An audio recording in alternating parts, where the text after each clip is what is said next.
नमस्कार, मैं Vivek Kumar, instructor government ITI Aliganj Lucknow. आज मैं आप सभी के साथ व्यवसाय ड्राफ्टमैन सिविल के द्वितीय वर्ष के पाठ्यक्रम में वर्डित topic public health and sanitation के बारे में चर्चा करूंगा, जिसमें हम आज सेप्टिक टैंक की डिज़ाइन के बारे में बात कर रहे होंगे। अगर हम सेप्टिक टैंक की बात करें कि सेप्टिक टैंक होता क्या है, तो आपको मैं ये बता पाऊँगा कि यह एक वाटर टाइट टैंक होता है। सबसे पहले आपको ये जान लेना होगा कि सेप्टिक टैंक एक वाटर टाइट टैंक है, यानी कि इसमें से पानी जो है रीस करके बाहर की तरफ नहीं जा सकता। जैसे आपका पानी वाली टंकी होती है कि जहाँ पे इनलेट और आउटलेट हो, वहीं से पानी उस टैंक के अंदर या बाहर जाए। तो सबसे पहले ये जान लेने की ज़रूरत है। और इसका इस्तेमाल किस काम के लिए होता है? घरों से निकलने वाले मल और गंदे पानी को सुरक्षित रूप से निस्तारित करने का काम इसका होता है सेप्टिक टैंक का। अब सेप्टिक टैंक के बारे में अगर आप डिटेल से देखेंगे तो इसको इस तरह डिज़ाइन किया जाता है ताकि इसके अंदर जो सुएज है वो बड़े ही मध्यम गति से मूव करे। और जब ये टैंक के अंदर सुएज मूव करेगा, उस दौरान जो एनएरोबिक बैक्टीरिया है, यानी कि ऑक्सीजन की गैर मौजूदगी में जो बैक्टीरिया पनपते हैं, वो सॉलिड वेस्ट को विघटित कर देते हैं। यानी कि जो कचरा है, जो सुएज है, उसको वो डिकम्पोज कर देते हैं। और डिकम्पोजिशन के बाद वो जो हमारे पास सुएज है वो कम हार्मफुल यानी कम टॉक्सिक होता है। तो इसी आधार पे जो इसमें सेप्टिक टैंक से जो पानी निकलता है वो अल्टीमेटली जाता है एक सोक पिट में, क्योंकि अगर सेप्टिक टैंक से जो पानी निकलेगा वो कम टॉक्सिक होगा, कम जहरीला होगा, कम खतरनाक होगा। तो उसको हम एक सोक पिट में डाल के उसको सुरक्षित रूप से निस्तारित कर देते हैं, न्यूसेंस क्रिएट नहीं होता। कुछ हम डिज़ाइन क्राइटेरिया के बारे में पढ़ लेते हैं। जो सेप्टिक टैंक है इसके बारे में डिटेल डिज़ाइन दी हुई है आईएस कोड नंबर 2417, जिसे 1985 में बनाया गया। यह कोड 2 पार्ट में आता है। पार्ट 1 में सेप्टिक टैंक के बारे में डिटेल दिया हुआ है, और जब इसके आप पार्ट 2 की बात करेंगे तो उसमें सोक पिट और डिप्रेशन के बारे में दिया हुआ है। सोक पिट का काम अभी मैंने बताया कि सेप्टिक टैंक से निकलने वाले पानी को निस्तारित करता है। ये दोनों 25-26 पन्ने के कोड्स हैं। मैं आप लोग से कहूँगा कि इसको ऑनलाइन ये फ्री में उपलब्ध हैं। जब से हमारे पास सूचना का अधिकार अधिनियम 2005 आया है, ये सारे जो स्टैंडर्ड कोड हैं आईएस कोड, ये free of cost online available कर दिया है गवर्नमेंट ने। तो आप इनको डाउनलोड करिए। 25-26 पन्ने का पीडीएफ है, एक बार इसको ज़रूर देखिए। जब आप वो कोड देखेंगे तो उसमें आपको डायमेंशंस के बारे में कुछ रफ आइडिया लगेगा। जैसे सेप्टिक टैंक की जो चौड़ाई होनी चाहिए वो मिनिमम 750 होनी चाहिए। जो लेंथ होनी चाहिए, लंबाई, वो 2 से 4 गुना होनी चाहिए विड्थ के। जो सेप्टिक टैंक की गहराई है वो 1000 से 1300 प्लस का 300 से 450 फ्री बोर्ड का मतलब ये होता है कि टैंक में जितना पानी आपको स्टोर करना है, जैसे कोई भी टैंक हो, आप नॉर्मल आप ड्रिंकिंग वाटर के लिए पीने या बाकी घरेलू इस्तेमाल के लिए जो टैंक आप अपने छतों पर रखते हैं, उसमें भी फ्री बोर्ड की व्यवस्था की जाती है। उसी तरीके से सेप्टिक टैंक में भी कुछ लिक्विड ही रहना है तो यहाँ पर भी फ्री बोर्ड दिया जाता है। तो ये सारी डिटेल्स जो है हमारे पास आईएस 2470 में दी हुई है। मैक्सिमम डेप्थ जो हमारे टैंक की हो सकती है 2250 mm हो सकती है। कैपेसिटी टैंक की जो मिनिमम हम बना सकते हैं वो 1 क्यूबिक मीटर का बना सकते हैं। अब इसमें जो डिटेंशन पीरियड है, डिटेंशन पीरियड वो 24 से 48 घंटे का होता है। यह शब्द मैं थोड़ा सा इलेबरेट करूँगा, डिटेल में बताऊँगा कि डिटेंशन पीरियड क्या होता है। डिटेन करना एक बड़ा साधारण सा शब्द है कि किसी को किसी एक पर्टिकुलर जगह पर स्थिर करके रोक देना, उसको डिटेंशन बोलते हैं। तो यहाँ पे हम किसको डिटेन कर रहे होंगे? हम सेप्टिक टैंक में यहाँ पर अपना जो घरों से निकलने वाला सुएज है उसको डिटेन कर रहे होंगे। तो जो उससे फ़ायदा क्या होगा, या ऐसा हम न्यूनतम समय जो निर्धारित कर रहे हैं, मिनिमम टाइम जो डिसाइड कर रहे हैं, वो क्यों कर रहे हैं? ताकि जो हमारे पास एनएरोबिक बैक्टीरिया है, यानी कि ये ऑक्सीजन के गैर मौजूदगी में जो बैक्टीरिया पनपते हैं, बढ़ते हैं, वो अपना काम करें, यानी कि वो जो सॉलिड वेस्ट है उसको विघटित करने के लिए उनको पर्याप्त समय मिले। इसलिए हम डिटेंशन पीरियड की बात करते हैं। डिटेंशन पीरियड यहाँ पर हमने चर्चा किया है कि 2470 में लिखा हुआ है कि 24 से 48 घंटे हो सकता है। आप इसके बीच में कुछ भी डिसाइड कर सकते हैं। अमूमन हम इसको 24 आवर्स लेते हैं, या आप चाहे 48 आवर्स पर भी कैलकुलेशन कर सकते हैं।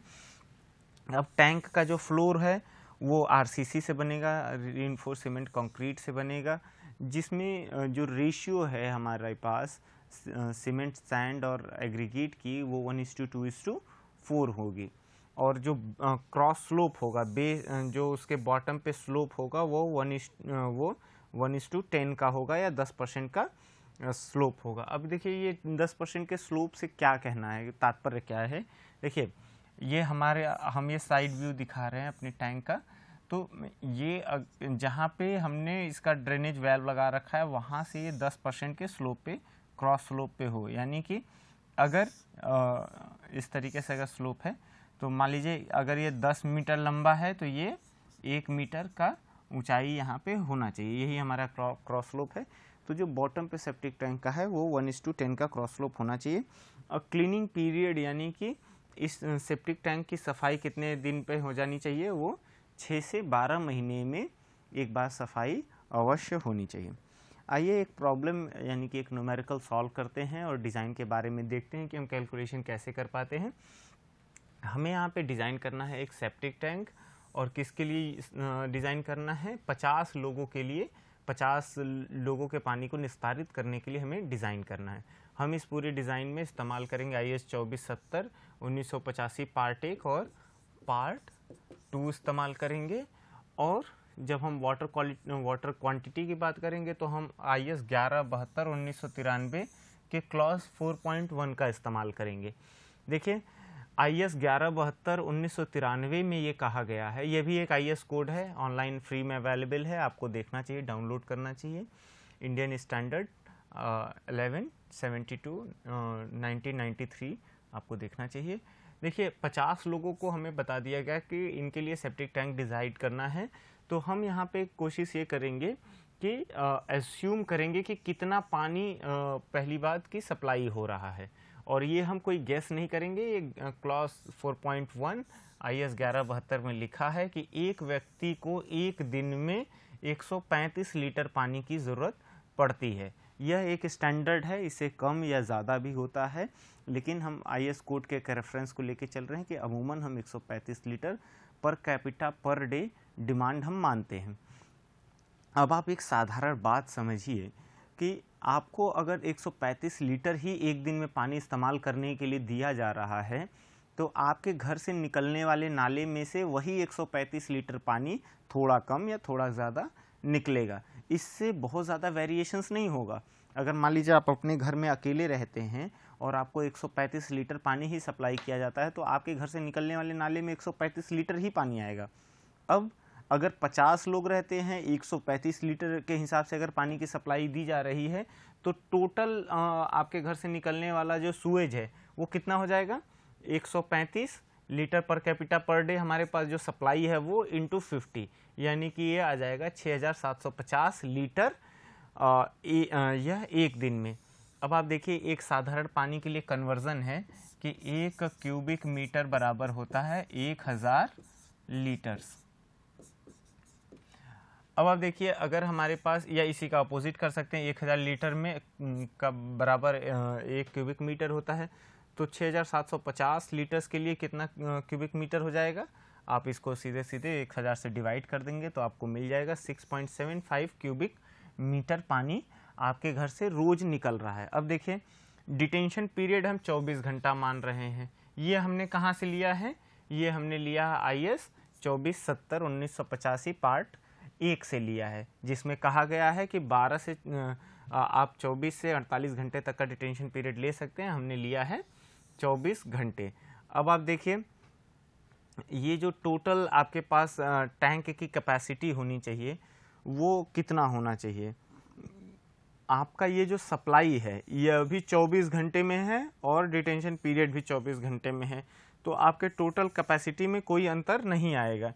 अगर डिटेंशन पीरियड हम बढ़ाते, अगर मान लीजिए हम 48 घंटे कर देते, तो हमें टैंक की कैपेसिटी डबल करनी पड़ती, क्योंकि 48 घंटे में जो टोटल पानी आएगा उसकी क्वांटिटी इसका डबल हो जाएगी, क्योंकि ये जो 6.75 क्यूबिक मीटर पानी है ये 24 घंटे में आ रहा है और टैंक का डिटेंशन पीरियड भी 24 घंटे में है, तो हम मान लेते हैं कि ये उतना ही रह जाएगा। तो हमारा जो टैंक की कैपेसिटी आनी है वो 6.75 क्यूबिक मीटर्स आनी है।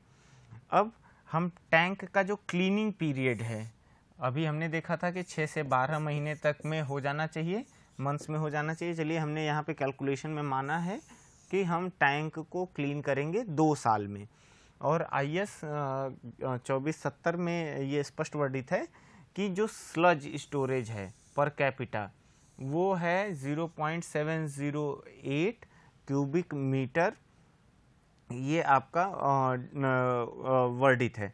अब आप ये एक व्यक्ति का है तो 50 व्यक्ति की वजह से स्लज कितना एक्यूमुलेट होगा, वो 3.54 क्यूबिक मीटर स्लज आपके टैंक में, स्लज का मतलब सॉलिड वेस्ट, ये आपके टैंक में इकट्ठा होगा। अब देखिए ये सॉलिड है और ये इतना लिक्विड है, तो इन दोनों को ही हमें टैंक में रखना है। तो टोटल कैपेसिटी क्या हो जाएगी, 6.75 प्लस का 3.54, ये आ जाता है 10.30 क्यूबिक मीटर, ये आपके पास टैंक की कैपेसिटी होनी चाहिए। अब भविष्य में परिवार बढ़ेगा या और भी चेंजेस होंगे तो हम उसके लिए 25% एक्स्ट्रा मान लेते हैं कि फ्यूचर में उस सोसाइटी में जिसके लिए डिज़ाइन किया जा रहा है उसमें 25% का इजाफा हो सकता है। तो हम अपने डिज़ाइन को भविष्य के हिसाब से भी बनाते हैं, क्योंकि सिविल इंजीनियरिंग कंस्ट्रक्शंस में आपको बहुत ज़्यादा ऑल्टर करने का, यानी कि चीज़ें ठीक करने का अवसर कम मिलता है, तो आप भविष्य के हिसाब से भी डिज़ाइन करते हैं। तो हमने मान लिया कि 25% वहाँ पे लोग और बढ़ जाएंगे, तो हम अपनी डिज़ाइन कैपेसिटी को 25% इन्हांस करके, यानी कि बढ़ा के करते हैं। अब देखिए जो हमारे पास पहले से आया था कि जो टोटल कैपेसिटी थी सॉलिड और लिक्विड की वो 10.30 क्यूबिक मीटर थी, हमने उसमें 25% बढ़ाया, यानी कि हमने 125% कर दिया उसका, तो ये हमारे पास आ गया 12.88 क्यूबिक मीटर। तो ये जो डिटेल हमारे पास आई है, अब हमें जो वाटर टैंक डिज़ाइन करना है वो 12.9 क्यूबिक मीटर के लिए टैंक का डिज़ाइन करना है। अब देखिए हम फिर हम इस कोड का रेफरेंस लेंगे, IS 2470 का रेफरेंस लेंगे, और वहाँ से हम एक डेटा निकालेंगे IS 2470 से कि कोई भी सेप्टिक टैंक का जो डेप्थ होता है उसमें एक रेंज दिया हुआ है, और उस रेंज में से हम ले लेते हैं 2 मीटर, यानी कि जो हमारे सेप्टिक टैंक का डेप्थ हम मान रहे हैं वो मान लेते हैं 2 मीटर। अभी इसमें फ्री बोर्ड वगैरह भी ऐड करेंगे। देखिए तो एरिया कितनी सेप्टिक टैंक की हो जाएगी। अब देखिए एक बहुत सरल सा गणित है, मैं उस पर आपसे चर्चा कर लूँ, फिर उसके बाद आगे बढ़ेंगे। आपके पास यह टैंक है,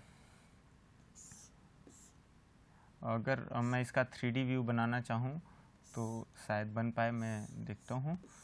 ये आपका 3D व्यू हो गया। अगर इसका टोटल जो कैपेसिटी है वो है 12.9 क्यूबिक मीटर मीटर क्यूब।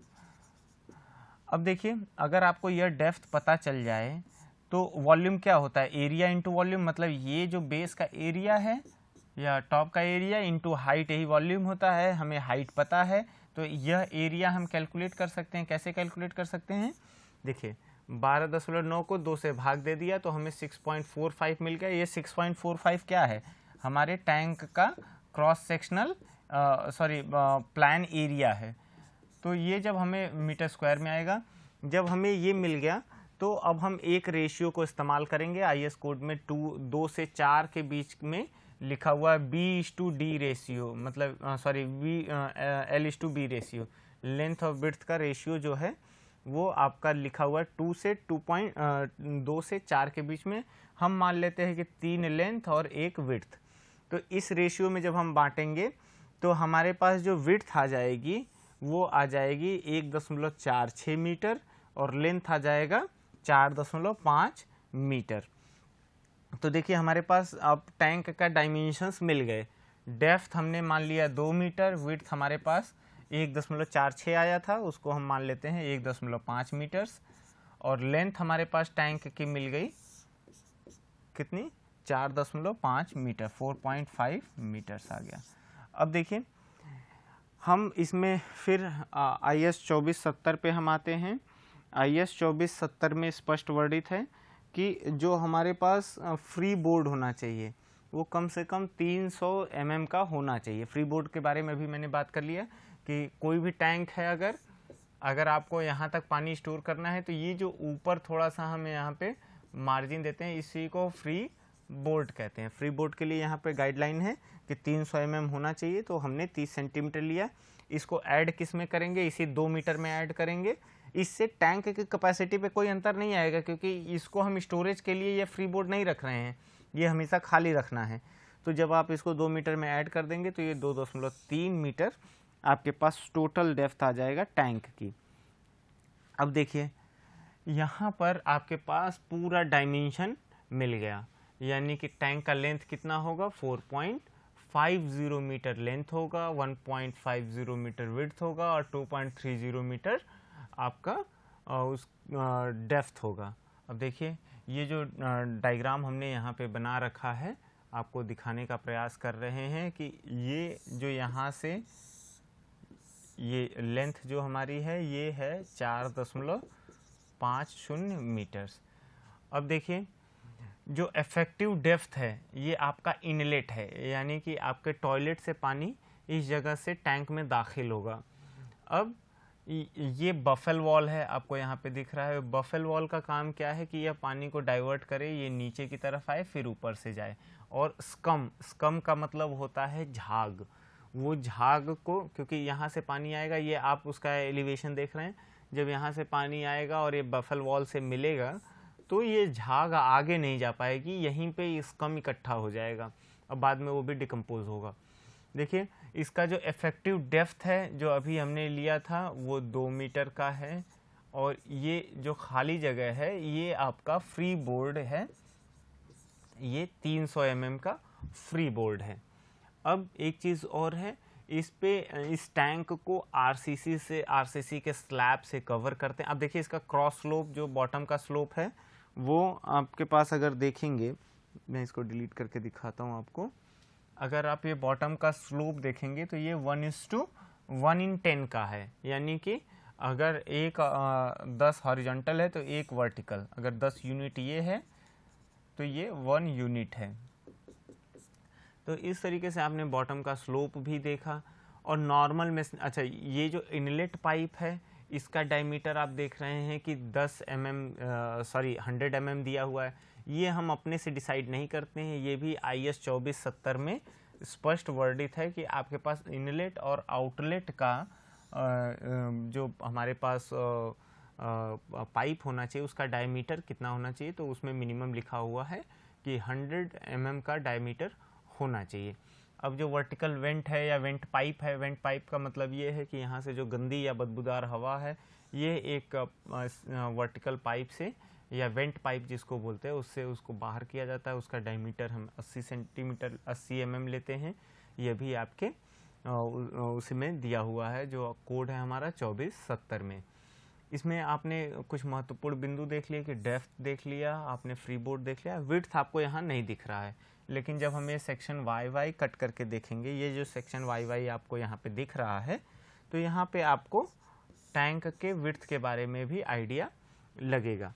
और जब ये विड्थ आप देखेंगे तो ये विड्थ आपको मिलेगा 1.5 मीटर, यानी कि जो टैंक का विड्थ है 1.5 मीटर्स है। अब देखिए यहाँ पे ये वेंट पाइप बड़े क्लियर दिख रहा है। वेंट पाइप का जो न्यूनतम हाइट है, ऊंचाई है, वो 2000 mm वर्णित है IS 2470 में। ये हमें समझना पड़ेगा, इससे छोटा हम नहीं करेंगे। और इसका उद्देश्य क्या है कि जो बदबू है वो आसपास न फैले या काफ़ी ऊंचाई पे निकल जाए। और जो यहाँ पे स्लैब हम इस्तेमाल करेंगे, जो RCC की स्लैब ये डालेंगे, ये 12 mm मोटी होनी चाहिए, 100 mm मोटी होनी चाहिए। और ये आपका एक रिच मिक्स कंक्रीट होना चाहिए, 1:2:4 का होना चाहिए। तो ये आपके पास लगभग सारे डिटेल्स हो गए। अब यहाँ पर एक चीज़ और मैं बता दूँ कि जो साइड वॉल होनी चाहिए वो न्यूनतम 100 mm की होनी चाहिए। तो ये इसके बारे में भी गाइडलाइन है, और ये वाटर टाइट होना चाहिए, वाटर टाइट मटेरियल की लाइनिंग की गई होनी चाहिए। तो ये सारे डिटेल्स हो गए। अब इसके बाद हम कुछ यहाँ पर चेक को अप्लाई कर देते हैं। देखिए, चेक फॉर स्पेसिस करेंगे तो सेडिमेंटेशन वॉल्यूम, यानी कि जो हमारे पास स्लज इकट्ठा हो रहा है वो कितना हमारे पास आएगा, तो क्लियर स्पेस और सरफेस एरिया का मल्टीप्लाई कर देंगे। हमारे पास सरफेस एरिया 6.45 है, और हमारे पास जो स्लज वो क्लियर स्पेस है वो 0.3 है, मल्टीप्लाई किया तो 1.935 आ गया। कम स्टोरेज का मतलब झाग वाला स्टोरेज जो है वो कोड के हिसाब से 0.01 क्यूबिक मीटर पर कैपिटा होता है, तो इसके लिए जगह चाहिए 0.50 क्यूबिक मीटर। स्लज डाइजेशन का जो रेट है वो 0.028 क्यूबिक मीटर पर कैपिटा है, तो इसके लिए जगह चाहिए 1.40 क्यूबिक मीटर। स्लज स्टोरेज का मतलब पर कैपिटा पर डे जो स्लज ह्यूमन एक्सक्रीटा से यानी मानव मल से जो इकट्ठा होगा वो 0.0708 क्यूबिक मीटर पर कैपिटा है। 2 साल अगर क्लीन करेंगे तो इसको हम कर लेंगे 50 से मल्टीप्लाई, ये 3.54 क्यूबिक मीटर आता है। सबको जब ऐड कर देंगे तो हमारे पास 7.38 क्यूबिक मीटर आता है, और हमने जो टैंक के लिए दिया है वो 10.3 क्यूबिक मीटर दिया है। तो जो आवश्यकता है वो 7.38 क्यूबिक मीटर की है, हमने जो स्पेस अवेलेबल कराया है वो 10.3 क्यूबिक मीटर है। तो इसलिए हमारा जो ये डिज़ाइन है वो करेक्ट है। अब IS 2470 पार्ट 2 के हिसाब से हम सोक पिट का डिज़ाइन कर लेते हैं। सोक पिट क्या होता है? जब हमारे सेप्टिक टैंक से पानी बाहर निकलता है जिसमें से बहुत ज़्यादा ऑर्गेनिक मैटर डाइजेस्ट हो चुका होता है, उसमें से बहुत ज़्यादा जो टॉक्सिक मटेरियल है वो डिकम्पोज हो चुका होता है, तो काफ़ी सारा पानी आता है और वो भी हल्का बदबूदार होता है, तो उसको सुरक्षित निस्तारित करने की जिम्मेदारी हमारी होती है। तो उसका सबसे सही तरीका है कि उसको सोक पिट में डाल करके निस्तारित कर दें। अब आप देखिए सोक पिट क्या है। अगर इसका टॉप व्यू देखेंगे तो ये टैंक जैसा होता है, सर्कुलर टैंक, या आपने कुआं देखा होगा वेल, वैसा ही होता है, बस गहराई कम होती है इसकी। इसके बाद इसके डिटेल डिज़ाइन IS 2470 पार्ट 2 में दिया हुआ है, वहीं से हम सारे रेफरेंसेस लेंगे, सारे डेटा लेंगे। अब देखिए flow of sewage per day, ये हम पीछे से ले रहे हैं, जहाँ पे हमने टैंक डिज़ाइन किया था वो 6.75 क्यूबिक मीटर था।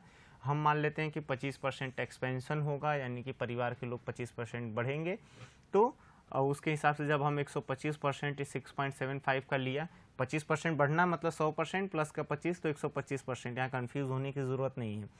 तो जब हमने 6.75 को लिया तो हमारे पास 8.44 क्यूबिक मीटर्स आ गया।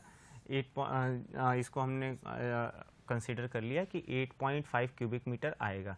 अब परकोलेटिंग कैपेसिटी ऑफ फिल्टर मीडिया क्या है?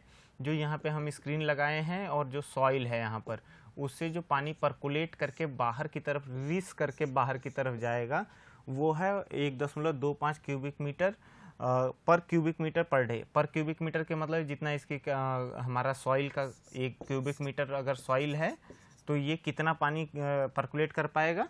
125 क्यूबिक मीटर एक दिन में पानी को परकोलेट कर पाएगा। इसी हिसाब से हम डिज़ाइन बनाएंगे। तो हमारे पास वॉल्यूम की रिक्वायरमेंट कितनी हो जाएगी सोक पिट की? देखिए हमारे पास पानी जिसको परकोलेट करना है हर दिन वो है 8.5 क्यूबिक मीटर, और रेट हमारे पास है 1.25 का, भाग दे दिया तो हमें मिल गया 6.8 क्यूबिक मीटर। हम मान लेते हैं कि 7 क्यूबिक मीटर हमारे इस सोक पिट की कैपेसिटी होनी चाहिए। डेप्थ हम मान लिया कि 2.5, ये हमने कहाँ से माना? IS 2470 से माना। एरिया हमने सोक पिट का कैलकुलेट कर लिया कि डेप्थ से अगर डिवाइड कर देंगे एरिया को, वॉल्यूम पता है, वॉल्यूम को अगर डेप्थ से डिवाइड कर दिया तो एरिया मिल गया। तो एरिया हमारे पास मिल गया 2.8, और साधारण सा फॉर्मूला है हमारे पास सर्कल का पाई आर स्क्वायर या फिर पाई डी स्क्वायर बाई 4। तो यहाँ से जब हम इसको बराबर करेंगे तो हमें डायमीटर मिल जाएगा 1.90। मान लिया हमने कि इसको 2 मीटर कर दिया। डायमीटर का मतलब क्या है कि ये जो D है हमारे सोक पिट का ये 2 मीटर है। तो डिज़ाइन हमारी कंप्लीट हो गई। हमने सोक पिट का डायमीटर रख लिया 2 मीटर और डेप्थ हो गया 2.5 मीटर। अब देखिए यहाँ से इनलेट से जो ये यहाँ से जो डेप्थ है ये 2.5 मीटर है और ये जो डायमीटर है ये आपका 2 मीटर है। तो इस तरह से हमने पूरे इस पाठ में एक पूरा सेप्टिक टैंक का प्रॉपर डिज़ाइन करके देखा। हमने शुरुआत में 2 कोड के बारे में चर्चा किया। एक हमारे पास वाटर सप्लाई का कोड था जहाँ से हमने ये डेटा लिया था कि हमारे कम्युनिटी में कितना पानी आ रहा होगा जिसको हमें सेप्टिक टैंक के द्वारा निस्तारित करने की आवश्यकता पड़ेगी। तो हमने वहाँ पे कंसीडर किया था कि पर कैपिटा पर डे जो डिमांड है वाटर सप्लाई की वो 135 हम मान लेते हैं। अगर हम 135 litre per capita per day के हिसाब से उसका डिज़ाइन मानते हैं कि सप्लाई होगी पानी, तो उसके हिसाब से अगर हम आगे देखेंगे तो अगर 50 लोगों की फैमिली है तो टोटल पानी हमारे यहाँ कितना सप्लाई हो रहा होगा, तो 15 to 135 हो रहा होगा। हमने 25% पानी 25% मान लिया कि फ्यूचर में एक्सपेंशन होगा, फैमिली का एक्सपेंशन होगा, या फिर हो सकता है कि वाटर सप्लाई बढ़ जाए। तो वैसी स्थिति में या कभी कभी अनयूजुअल वाटर सप्लाई होती है तो पानी सुएज में ज़्यादा ही जाता है। तो इस हिसाब से अगर देखेंगे तो हमने 25% का एक्सटेंशन दिया और फिर IS कोड नंबर 2470 पार्ट 1 के रेफरेंस लेकर के हमने अपना सेप्टिक टैंक को डिज़ाइन किया। सेप्टिक टैंक के डिज़ाइन के लिए कुछ थंब रूल हैं। थंब रूल क्या हैं, जो बहुत सारे एक्सपेरिमेंट्स के बाद उसमें लिखे गए हैं IS 2470 में। उसमें यह है कि आपका जो विड्थ और लेंथ का रेशियो होना चाहिए वो 2 से 4 के बीच होना चाहिए। आपका जो डेप्थ होना चाहिए वो नॉर्मली 2 मीटर होना चाहिए, इससे ज़्यादा नहीं रखना चाहिए। इसके बाद जो डिटेंशन पीरियड यानी कि कोई भी सूएज हमारे टैंक में कितना मिनट रहेगा तो उसको डिटेंशन पीरियड बोलते हैं। तो जो नॉर्मली हम अपने सेप्टिक टैंक के लिए डिटेंशन पीरियड लेते हैं वो हम लेते हैं 24 से 48 घंटे। एक सेकेंड में मैं आपको बता दूं कि डिटेंशन पीरियड का फ़ायदा क्या है। जैसे मान लिया हमने ये सेप्टिक टैंक बनाया, यहाँ से हमारा सूएज इंटर किया, मान लीजिए ये हमारा सूएज है, आज सुबह 9 बजे ये इंटर किया सेप्टिक टैंक में, तो ये यहाँ से आगे बढ़ते हुए जब ये इस जगह से बाहर निकले तो इसके इस यात्रा के बीच का जो समय होना चाहिए 24 से 48 घंटे होना चाहिए। यही डिटेंशन पीरियड है, यही हम कहना चाह रहे हैं डिटेंशन पीरियड से। तो आप इस बात को समझ पाए कि डिटेंशन पीरियड वो वक्त होता है जो हमारा एक पर्टिकुलर सूएज हमारे सेप्टिक टैंक में गुजारता है। हमने उसके बारे में डिटेल में चर्चा किया। फिर हमने IS 2470 पार्ट 2 की मदद से हमने सोक पिट का डिज़ाइन किया। सोक पिट में क्या होता है, जो सेप्टिक टैंक से आने वाला नॉन टॉक्सिक फ्लूइड है, पानी है, उसको हमने उसमें फ़िल्टर मीडिया को सप्लाई कर दिया। सप्लाई इन द सेंस कि उसके साथ अवेलेबल करा दिया और फ़िल्टर मीडिया सारा पानी पर्कुलेट करके बाहर कर दी। और इस तरीके से हमारा पूरा 50 लोगों के वजह से जो सूएज जनरेट हुआ वो निस्तारित हो गए। इस पाठ को आपके सामने प्रस्तुत करने के लिए मैंने निमी की बनाई ई बुक का इस्तेमाल किया, IS 2470 कोड का इस्तेमाल किया है और SK गर्ग साहब की लिखी हुई किताब वाटर सप्लाई इंजीनियरिंग से कुछ रेफरेंसेस लिए हैं। मैं समझता हूँ कि यह पाठ आप सभी के लिए मददगार साबित होगा। धन्यवाद।